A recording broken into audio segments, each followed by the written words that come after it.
Терeshkova, первая в мире женщина-космонавт. C'est une légende vivante. Première femme dans l'espace, Valentina Tereshkova est entrée dans les livres d'histoire alors qu'elle n'avait que 26 ans. C'était en juin 1963, 2 ans à peine après l'exploit de Youri Gagarin.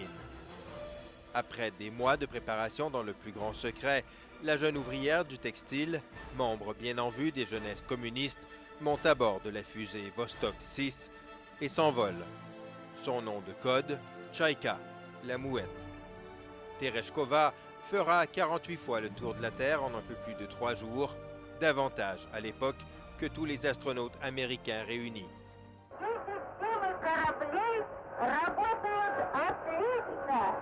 La domination soviétique dans la course à l'espace apparaît totale. Khrouchtchev jubile. Héroïne de l'Union soviétique, idole de tout un peuple, la jeune cosmonaute est employée à fond par la machine de propagande communiste. 50 ans plus tard, la Russie se souvient et lui rend hommage. Pour l'occasion, Yaroslavl, sa ville d'origine, lui réserve un accueil en grande pompe. Émue, la première femme en orbite y va de quelques confidences. Le séjour à bord de Vostok était loin d'être confortable. Elle a été malade, s'est même blessée lors de la descente. À l'époque, aller dans l'espace était très difficile et ça demandait beaucoup de force physique, avoue-t-elle. Interdite de vol par la suite, pour éviter qu'elle ne meure, comme Gagarine, Tereshkova se tourne vers une carrière politique. Mais le rêve de retourner dans l'espace ne l'a jamais quittée.